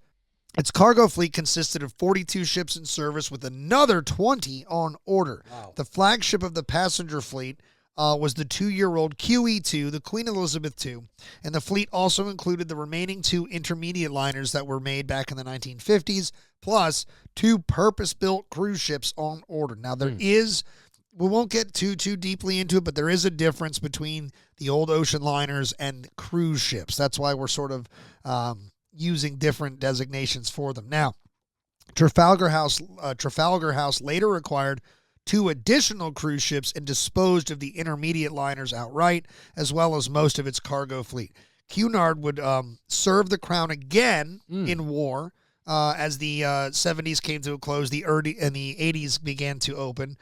This time in 1982 during the Falklands War, where the QE2 and the Cunard Countess were chartered as troop ships, while Cunard's container ship, the Atlantic Conveyor, moved ammunition, materials, vehicles, and supplies. Now, more on the Atlantic Conveyor in a moment. But first, a quick rabbit hole. Parker, what is the the Falklands War.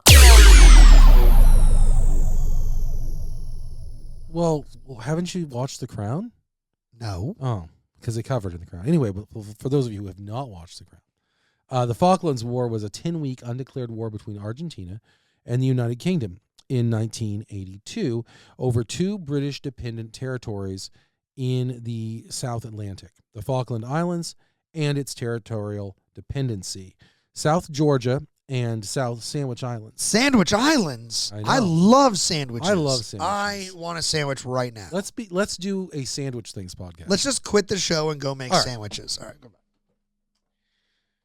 And we're back.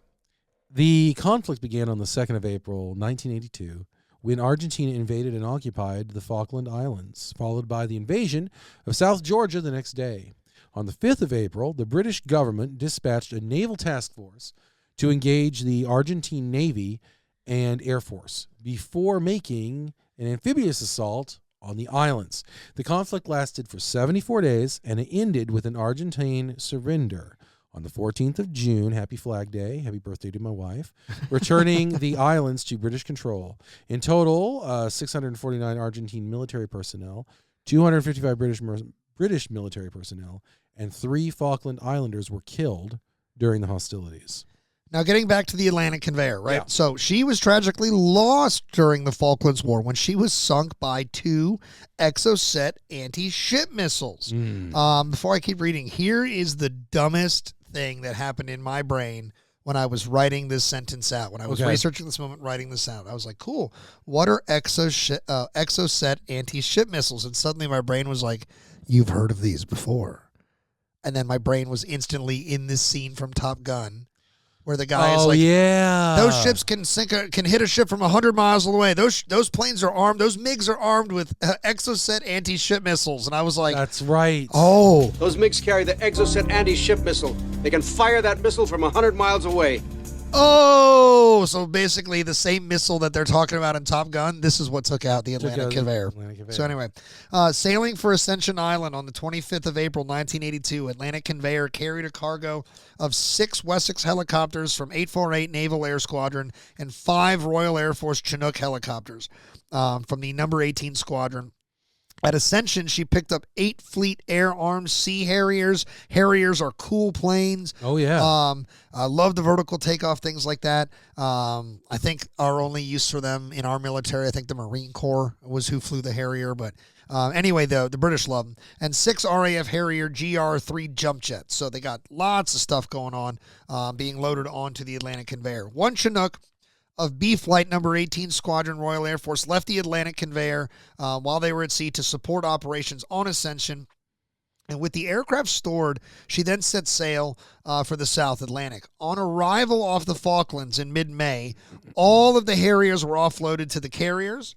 The GR3 is going to the HMS Hermes, while the Sea Harriers were divided among the existing squadrons on Hermes and the HMS Invincible. With the additional aircraft on Hermes, a Lynx HAS-2 helicopter was flown and parked on Atlantic Conveyor on May 20th, 1982. Now, on May 25th, 1982, the same day as the loss of HMS Coventry, Atlantic Conveyor was hit by 2, not 1, 2 AMG air-launched Exocet anti-ship missiles fired by 2 Argentine Navy Super Intendard jet fighters. So this is an air-to-ship kill.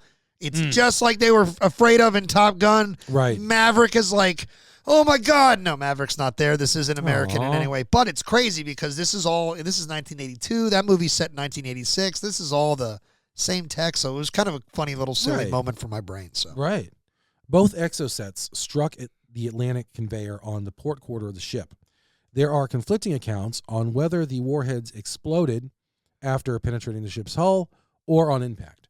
One witness, the extremely controversial Prince Andrew. Oh, extremely I don't even want We're to not say going to touch name. him. He's a giant bag of shit, and we're going to leave it there. But good to say. But that guy. He does have a good account of what happened. Yeah, because he was wonderful. there. He reported that debris caused splashes in the water about a quarter mile away. He said that the incident was an experience I shall never forget. Horrific. All the survivors were taken to the HMS Hermes. Because both fuel and ammunition were stored below decks, the incendiary effect of the unburnt propellant from the missiles caused an uncontrollable fire. When the fire had burnt out, the ship was boarded, but nothing was recovered. While under tow by the requisition tug Irishman, about time about time what? We're once again, here we are dragging the British out of things. Bailing them out. Doing all the work. That's right. Says, oi, did you get yourself hit by a couple of missiles there, did you? Oi, go away. Go away. Looks like you don't yourself again, eh? We'll take you back to Belfast. We'll fix you up right. Anyway, I guess that's the wrong. Anyway, so they're under the tug, under power of the Irishman, and they're pulling the Atlantic conveyor. It sank in the early morning of the 28th of May in 1982. 1892 is what I almost said. 6 Westland Wessexes. Wow. 6 Westland Wessexes. 5 gold. Yeah, you threw me off. I was like, 6 Westland Wessexes. Like, what the blah, blah. 3 Boeing Chinooks and a Westland Lynx were destroyed by a fire. Wow. We did it. Woo! I got it. We forgot the 2 exosets. Yeah, that's right. And a Westland Lynx destroyed by fire. And a Westland Lynx destroyed by fire. That's great. Only one Chinook. Okay, only one Chinook. ZA718 Bravo November. Wow. For all you unit heads out there. Yeah. And 1 Westland Wessex were saved. There's our new T-shirt. We're going to have them ready by Christmas. 1 Westland Wessex. If you want to see that on a T-shirt, let us know. Give us a hell yeah. Yeah. Fly over us with one of them Harriers. Yeah. What does the loss of these helicopters mean, Parker, to the British troops who have been waiting for them? Well, the loss of these helicopters meant the British troops had to march on foot. Oh. They had to march on foot across the Falkland Islands to recapture Stanley. Oh. 12 men died in the Atlantic conveyor. On, I guess, the Atlantic conveyor. It wasn't like a conveyor belt. We know. I described it there for a minute like they're just like, oh, I'm on this conveyor belt. Oh, no. Nobody thought that. In my head, when I said that they're in it, it's like they're in a conveyor. They're only thinking it now because of you. Well, you're welcome. Including the ship's master, Captain Ian Harry North, who was posthumously awarded the Distinguished Service Cross, or otherwise known as the DSC. The ship was the first British merchant vessel lost at sea to enemy fire since the Second World War. In 1983, Cunard acquired the Norwegian American line with 2 classic ocean liner / cruise ships. Also in 1983, the Trafalgar House attempted a hostile takeover of the P&O, which was another large passenger. That's the pissed and off. I'll tell you about them in a second. The P&O, another large passenger and cargo shipping line, which was founded 3 years before Cunard. P&O objected and forced the issue to the British Monopolies and Mergers Commission. In their filing, P&O was critical of Trafalgar House's management of Cunard and their failure to correct the Kiwi 2's mechanical problems. Now, the P&O, here's how I discovered and what they are and why I think eventually this will become an episode of the show. Okay. So I love this Irish duo. I can't tell if they are musicians who have a podcast or they are comedians who are musicians who have a podcast or podcasters who are musicians who are also comedians. But these 2 guys, Johnny McMahon and Johnny O'Brien, Johnny Smacks and Johnny O'Brien, they go under the name The Two Johnnies. Yep. They're a fucking riot. They are hilarious. They are. But they have this great song about St. Patrick drives a Honda Civic. Yeah, and it's just it's an absolutely riot, hilarious song. But one of the things they say is that St. Patrick rounds up all the snakes from Belfast, Cork, and Kerry, drives them down to Rosslare Town, sticks them on a P&O ferry. And I was like, oh, what's that? So I looked them up. It's the Pacific and Oriental Company. So they have their own pretty unique ship's history. Obviously, they're not a transatlantic company, things like that. But I was like, oh, my God. So when they popped up here in this story, I was like, hey, I know a little bit about them. So shout out to the 2 Johnnies for kind of teaching me about another ship line accidentally. Love it. So anyway, so here we go. So in 1984, the commission ruled in favor of the merger, but Trafalgar decided against proceeding. In 1988, Cunard acquired Ellerman Lines and its small fleet of cargo vessels, organizing the business as Cunard Ellerman. However, only a few years later, Cunard decided once again to abandon the cargo business and focus solely on cruise ships. Cunard's cargo fleet was sold off eventually between 1989 and 1991, with only a single container ship, the second Atlantic Conveyor, They were doubling down again. remaining under Cunard ownership until 1996. Now, in 1993, Cunard entered into a 10-year agreement to handle marketing, sales, reservations for the Crown Cruise Line and its three vessels. The Crown Cruise Line's three vessels joined the Cunard fleet under the Cunard Crown banner. In 1994, Cunard purchased the rights to the name of the Royal Viking Line and its Royal Viking Sun, I guess, which was a ship. The rest of the Royal Vikings line, their fleet stayed with the new line's owner, Norwegian Cruise Line. So you can see there's a very familiar name for you, the modern cruise line, Right. Norwegian cruise line. Right. Cruise line. By the mid-1990s, Cunard was once again ailing. The company was embarrassed in late 1994 when Queen Elizabeth II, the QE2, experienced numerous defects during its first voyage of the season because of all this unfinished renovation work. Claims from passengers cost the company $13 million US. That'll do it.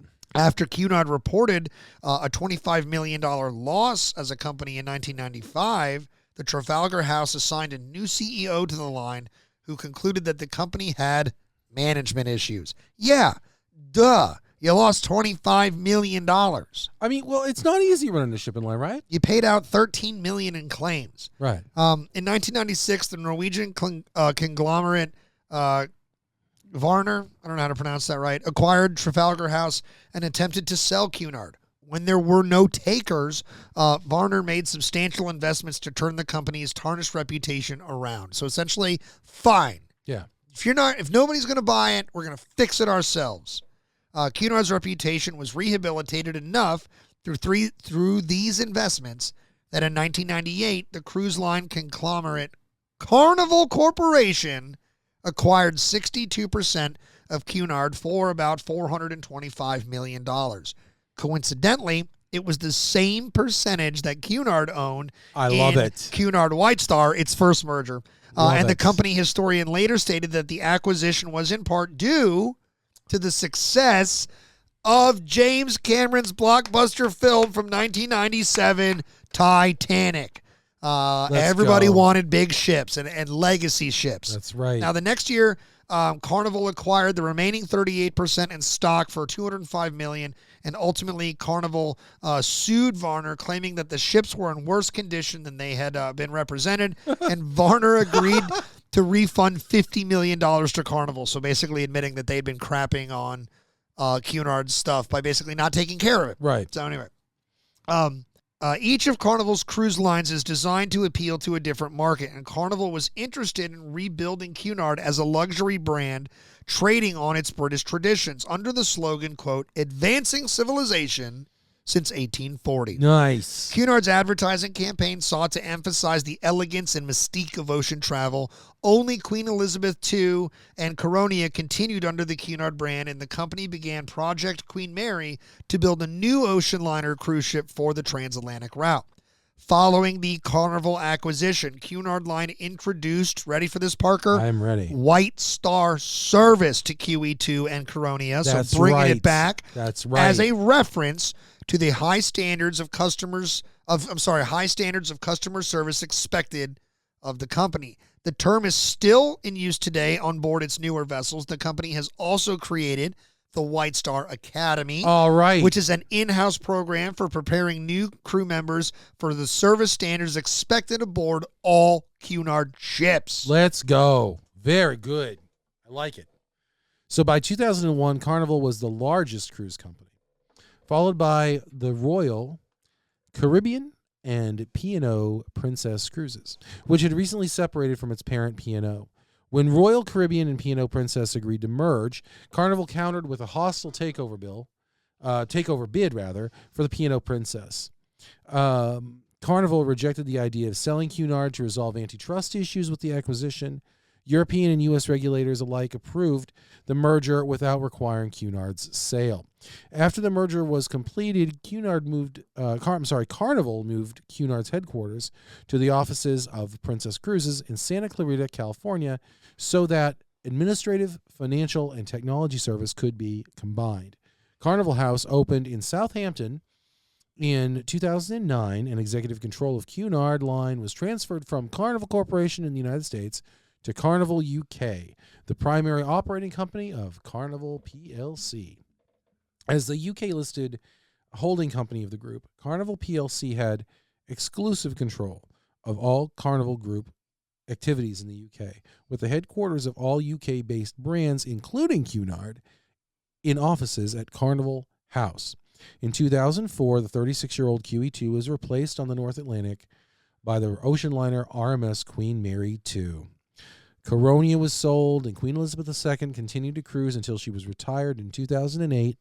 In 2007, Cunard added the Queen Victoria, a cruise ship of the Vista class, originally designed for Holland America Line. That's the Holland America Line is an old one too. Yep. To reinforce Cunard traditions, Queen Victoria has a small museum on board. Cunard commissioned a second Vista class cruise ship, the Queen Elizabeth, in 2010. In 2010, Cunard appointed its first female commander, Captain Inger Kleen Olsen. In 2011, Cunard changed the vessel registry of all three of its ships in service to Hamilton, Bermuda, and for the first time in 171-year history of the company, that it had no ships registered in the United Kingdom. The captains of these ships registered in ships registered in Bermuda can marry couples at sea, whereas those of UK registered ships cannot. And weddings, of course, at sea are huge, big money. Absolutely. On the 25th of May, 2015, the three Cunard ships, Queen Mary II, QE2, and the Queen Victoria, sailed up the Mersey into Liverpool to commemorate the 175th anniversary of Cunard. The ships performed maneuvers including 180-degree turns as the Red Arrows performed a fly past. Wow. Just over a year later, Queen Elizabeth returned to Liverpool under Captain Olsen to take part in the celebrations of the centenary of the Cunard building on June 2nd, 2016.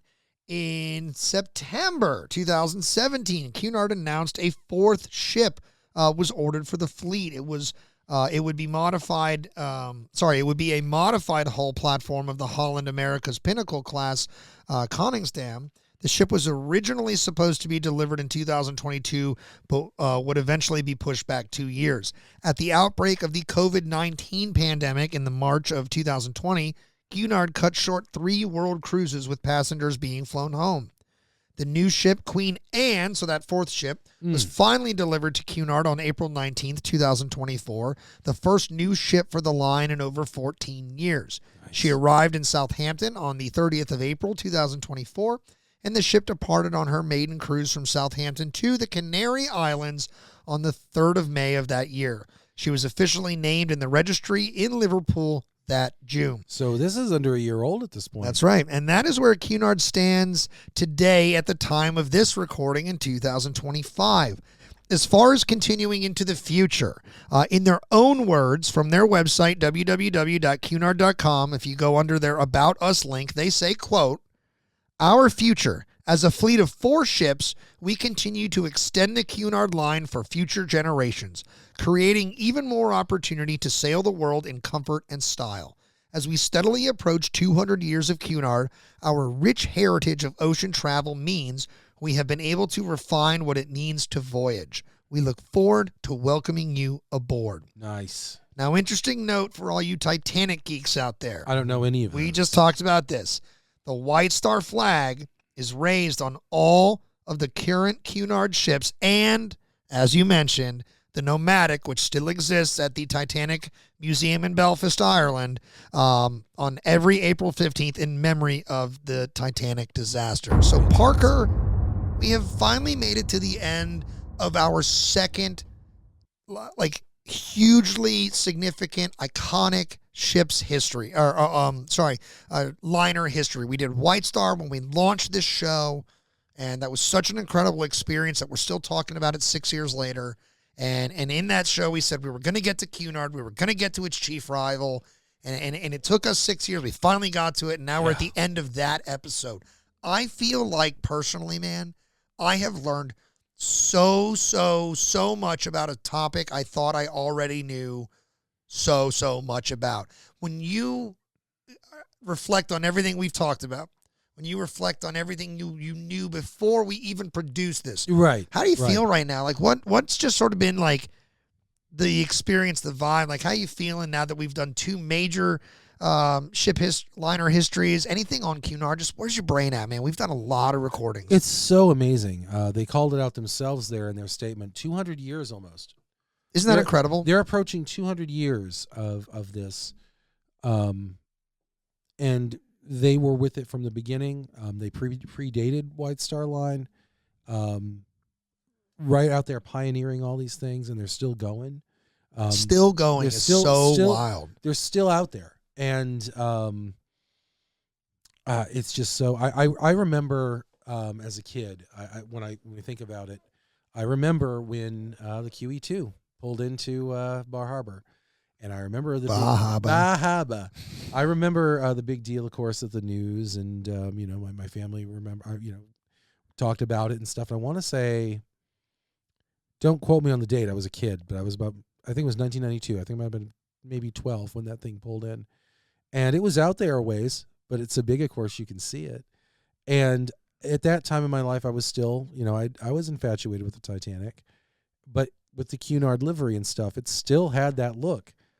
And it reminded me, as I am today, about these connections to the past that are still here, still with us, very real, right? Very real. So if you're out there, and if you're you get a chance to sail on a Cunard ship, you're investing in something that's centuries old. Yeah, and your part. Just, taking a vacation or a luxury cruise, you don't even know it, but you're taking part in something that is much bigger than yourself. Yeah.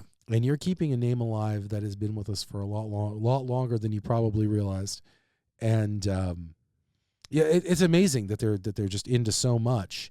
But their shipping, of course, is still that's always going to be what it is for me. I think about just kind of like the strangeness of thought that you have. So when you're young and you first come across the subject of Titanic, and they keep saying it's the largest ship ever made, and Lusitania is the largest ship ever made, Mauretania and Olympic, they're all the largest ship ever made in competition with each other. But eventually it's right, Titanic's the largest ship ever made. So cool. So you're always, I'm sure everybody out there who's a geek into this stuff like we are has thought about what it would be like to be on one of those ships. Yeah. Right? Just to be what would it be like to just be on one of those ships one time, right? Things like that. And I had this chuckle, and I'll be very frank. I've had it a couple times over the last few years, because every time we come in and out of this subject, I come back to this thought that I've had about how, man, what would I give to just ride on any one of those ships? But I research a World War I soldier who has ridden on 2 of these ships. When we did the White Star episode, we talked about how they were also requisitioned by the Admiralty and used as troop and material ships, things like that, just as we did with this cycle with Cunard. Well, Private Herbert John Johnston, the guy that I researched from the 85th Nova Scotia Highlander Battalion, when he goes east across the Atlantic Ocean to England and eventually France, he does so aboard the RMS Olympic.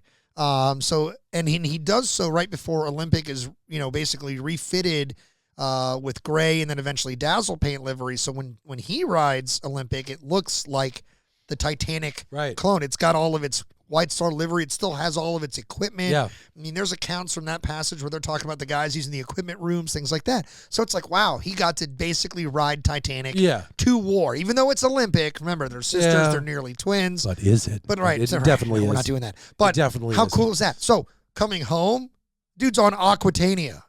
That's how amazing. Awesome is that? Coming home, coming westbound, he's riding Aquitania. He's riding that 3rd ship. That at that point is the largest ship. No, the Olympic still beats it, right? I don't know. I don't remember off the top of my head. Aquitania might be the largest ship in the world at that point. It's certainly two. Britannic might be. Britannic might be at the time. Wait, no. When the war's over, Britannic doesn't exist. Britannic is the largest ship in the world at its time. Yeah. So he's writing number 1 and number 2 at any rate. But I think it's so funny. It's like, and most people have that, what if I could ride it? And it's like, I researched a guy who rode two of these. Yeah, like both of these. And he rode both brands, well, right? and that's, like my great-grandfather here, when I was looking through this World War I photo album he had accumulated, like just something just said, there's this little fold in the back. What's in there? And I pull out this picture postcard, from the Mauritania. And I was like, "Oh my gosh!" I ran. I was still in Georgia at my cousin's house. Not the same South Georgia that was invaded in the Falklands. This is Georgia, U.S., baby. And I just ran over. I was like, "You guys, look at this!" And of course, they were like, "Is that the Titanic?" No, it's not the Titanic. This is the Mauritania. This is. Don't you see the red funnels, bastards? Yeah. You bastards. But I mean, I understood the importance of it because it was like, this is. Such a historically significant ship that the Mauritania, one iteration of the Mauritania, they've paid homage to in the American History Museum in D.C. There is a there's a scale model. It's in its white livery, so it's post-war, right? I think it's post-war livery. Not an expert. I don't know. And it's beautiful, and they've got pictures of the Mauritania all over the place, and it's like this is how. Significant it is. Think about how significant Mauritania specifically, but maybe non-specifically, Cunard, White Star together. Think about how significant they are to the history of not only Britain, Canada, the United States, all over the world. These guys have got their fingerprint, and they're transporting people on every hemisphere. Pretty much on every continent we have, with the exception probably of maybe Antarctica, and maybe there's no penguins that are cruising around. But have you ever been on a cruise? I have not, dude. I've been on 2. They're awesome. I want to go on one. I went on one when I was. One. I went on one when I was 17. I went on one when I was in my was I in my late 20s or my early 30s? Anyway, I went on 2. Here's the great part. It was the same ship both times. All those years apart, it was the same ship in both accounts. Nice. And it was a Carnival. All right. So I don't presume that I've been on a Cunard ship, but Cunard by default owning Cunard, so technically, right? But so I've done the modern cruise experience where these ships, like I think it was the Carnival Victory was the ship I was on, which at the time of this recording I think has hit dry dock, been completely refitted, renamed, relaunched, and I think that is a couple of years old. Wow. But these ships are astronomically larger than these classic liners that we've been talking about between this Cunard episode and the previous White Star episode. These are like absolute floating cities. Forget floating palaces. These are floating cities. And I will tell you, man, I had a great time when I was 17 years old. I had an unreal time when I was an adult. On my budget, the most likely thing is I'm going to get a cruise booked on the Dolly, which is the ship that hit the one that hit the Key Bridge. That's dark. That's the cruise that I'm going to be booked on. That is super dark, given my budget. Man, this was a lot of fun, Parkers. Thanks for being a part of obviously the show in general, but the production of this episode. I know that the big liners are something you and I are both deeply passionate about. Yeah. So it's this is in my wheelhouse. Yeah. So it's very exciting to have you and I working on this stuff together. It's a good energy, and honestly, I can't wait to do it again next year when we come back to our favorite topic, which is the RMS Titanic. Yep.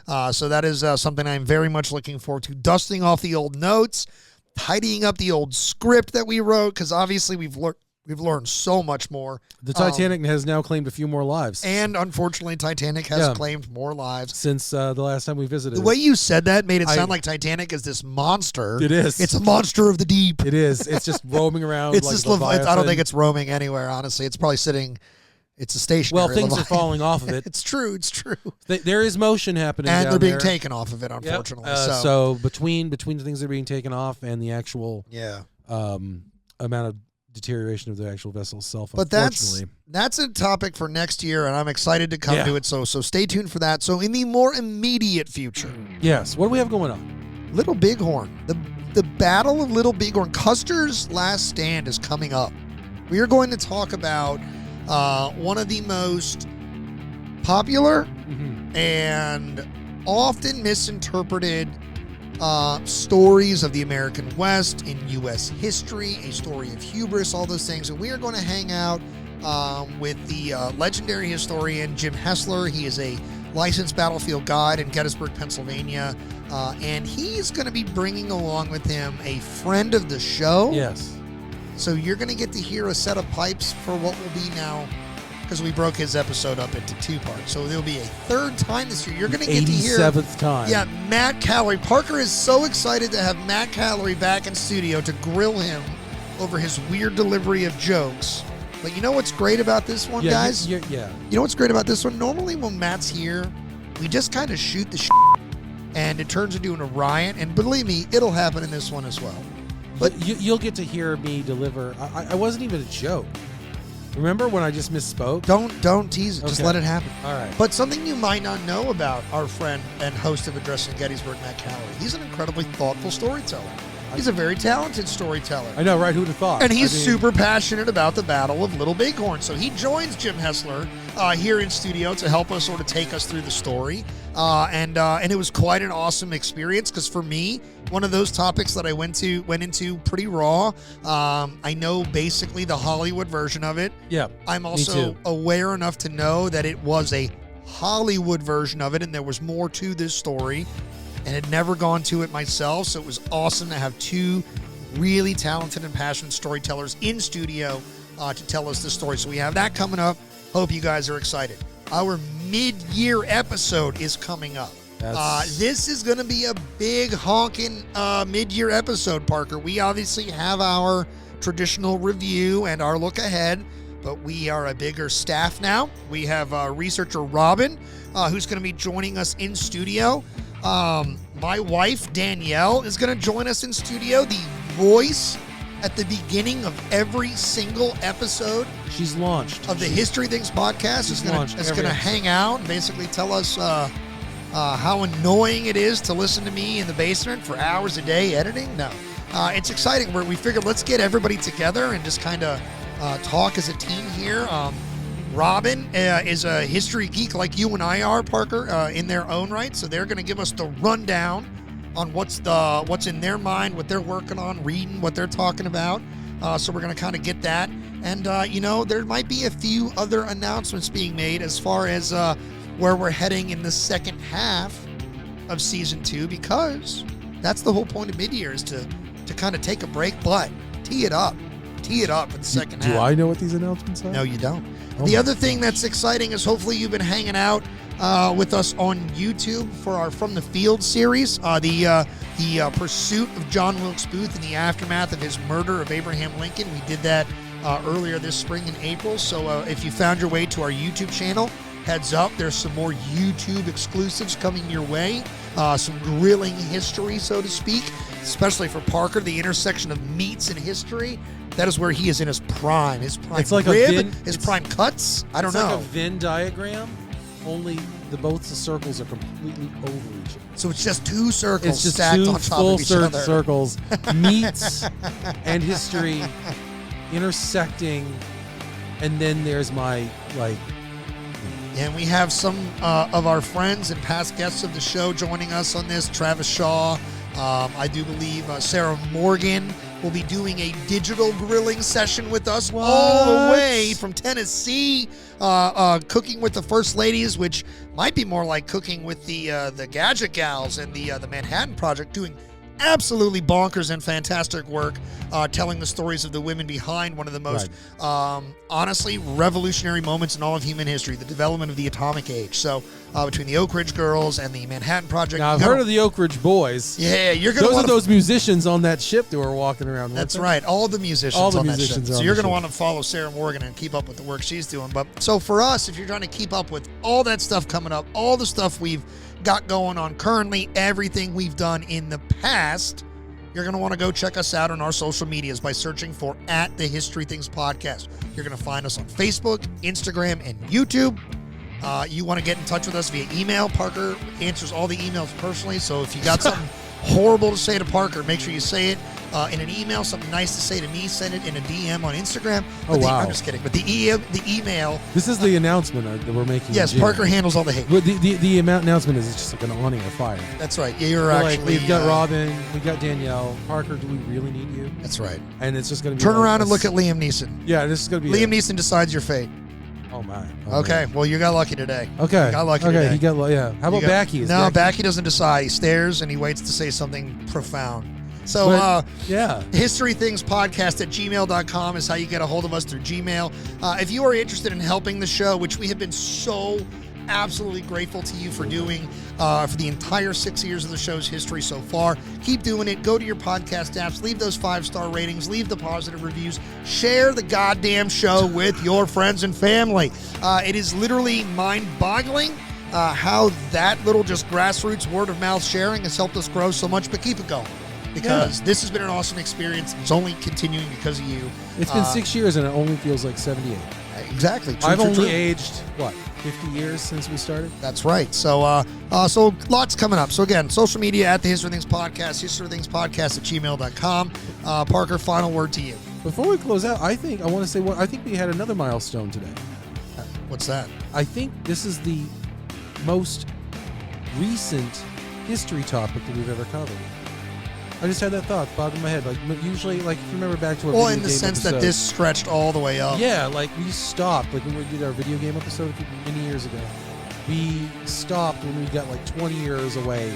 No, we got up to away. Xbox. But it was like early Xbox. Did we? Yeah, we stopped. We said no. That's still too recent. I mean, so you produced that episode, so Yeah. I will defer to you on Yeah. that. But like, I feel like we went more modern than that. No, didn't we? No, we stopped at Xbox. We didn't which talk has like been out. 360 or, Nope, or we Xbox stopped. One. I think we stopped at Xbox, which has So been is it out. time to get Brandy Gamer herself It back might be in time studio? To get Gamer Aimer back in here now because But yeah, no, this is one of those things where this is kind of a monumental episode, I think, because we don't normally cover 2020s, and we talked about 2024 here. I would say it's am super. I wrong? You are, Okay, but I don't blame I'm you. used to that. But I don't blame you for it, and it's because probably your mind is just trying to protect you from something that is just super, super dark. okay. We did 20 years on that. And honestly, that is one of my favorite episodes of ours. It was horribly emotional in production. Obviously, my family has a very deep connection to it. But we talked about 2001. Those were the days. Yeah, but that was like, we just talked about little things. I guess, okay, so technically like you're right. the last several paragraphs here about the 2019, Yeah. 2020, But the whole 21, episode 24. isn't stacked up in like that in the 21st Yeah, century. yeah, but I mean, like the last stat that we gave, Parker, I want to win. 2024. I want to win on a But technicality. okay, you won the Lusitania argument the last time. I want to win You this. even turned my entire family against me, and I'm okay with that. Let me have this. They live one. here now. They're my family. Yes, he's our real dad. How is it even possible? I didn't even marry him No, at the I time. want to win on this technicality because All right. you are absolutely correct Okay. in terms of mentions. These are probably the most current mentioned Yeah. events. We did a whole episode. These aren't whole episodes, so I want to only win on that technicality. All right. Fair enough. You're right in what you're saying, but Okay, you're right for the wrong reasons. I'm more righter because You're right for the wrong reasons, and I'm wrong for the right reasons. That's where we'll be. That's what we'll see. our listeners are like, "What the hell are you talking about?" Jesus. The whole thing and the whole game of the History Things podcast from the very beginning was we got it. We're just going to create a whole universe and make Parker be wrong No. every time. No. Oh my goodness. All right. Well, we are loopy. We are getting out of here. We have so much coming up just to wind down the first half of this year, and we'll get you all ready in that mid-year to get ready to go for the second half of things. So for our guest / co-host today, Parker Russell, I'm also the guest / co-host, Pat McGuire. This has been the History Things podcast saying we will catch you all later. Slán go fóill.